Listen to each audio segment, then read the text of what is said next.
In the last couple of years, UK economy has taken a hard hit, pushing 14.4 million people to live in poverty, with 3 million people going a full day without a single meal, simply because they can't afford it. And to make matters worse, the energy prices more than doubled, leaving 6.6 million households struggling to heat their homes. Much like other countries, this fall of the world's sixth biggest economy started in 2020, when the GDP dropped by 9.9%, making it worse than the Great Depression in 1921, and was the biggest GDP drop since the Great Frost of 1709, when the UK was just an agricultural economy. As soon as the lockdown began, UK saw a hike in unemployment, but this time around things were totally different. See, UK used to be known for its advancements in industrialization and manufacturing, but in the last 250 years or so, most of that has been outsourced to developing nations that offer cheaper labor. This has led the country now be service-focused, as the sector makes up about 80% of the economy. Things like pubs, hotels, tourism, and retail, which make up the service sector, took the hardest hit from the lockdown.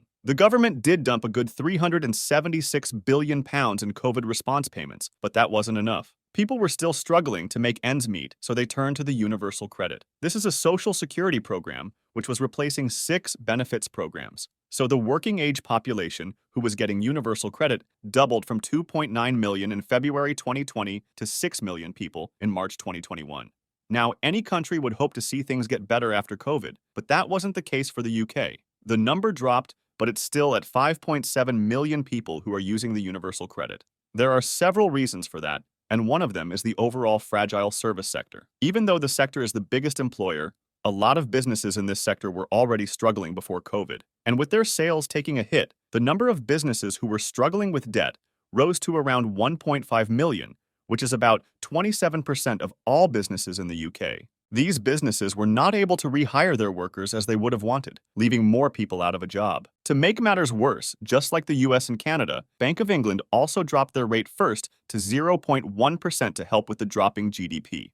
Then, to counter inflation, they increased rates 14 times back-to-back to 5.25%. Sure, that has countered the inflation a bit, but that has put immense pressure on low-income households with increasing prices across the board. One of the most important necessities that got hit the hardest in all this was home heating. In 2021, UK had a very cold winter, so naturally, the demand for home heating increased. Amongst the various ways they heat their homes, the one in question was gas, as it heated the majority of the homes and was the most in demand. So as soon as the demand surged, so did the prices, putting the UK into an energy crisis. It all started on October 1st, 2021, when ofgem, which is the government body that regulates all the electric and natural gas suppliers, announced that there has been a 50% increase in the wholesale price of gas, so they are increasing the price cap. This price cap was put in place so that the suppliers don't charge the public too much, and now it was increased, leaving about 4.5 million households struggling to pay their bills.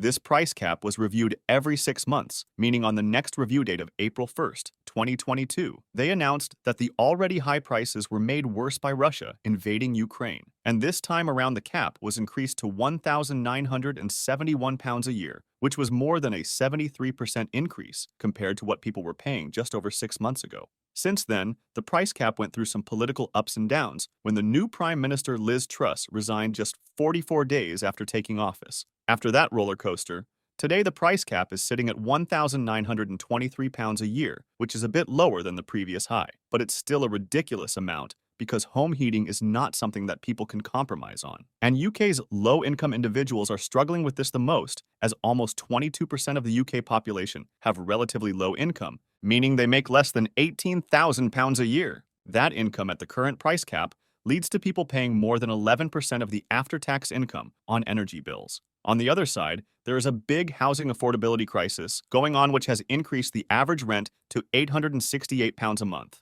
leaving the 14.4 million people just under £3,900 a year after rent and utilities. They are somehow supposed to pay for everything else with just £325 a month. And unfortunately, things are not getting any better. The government has tried to provide some help with the energy bills, but they are a little too late. The energy prices are still too high, and that bundled with high inflation and unaffordable housing leads to more and more people struggling every day.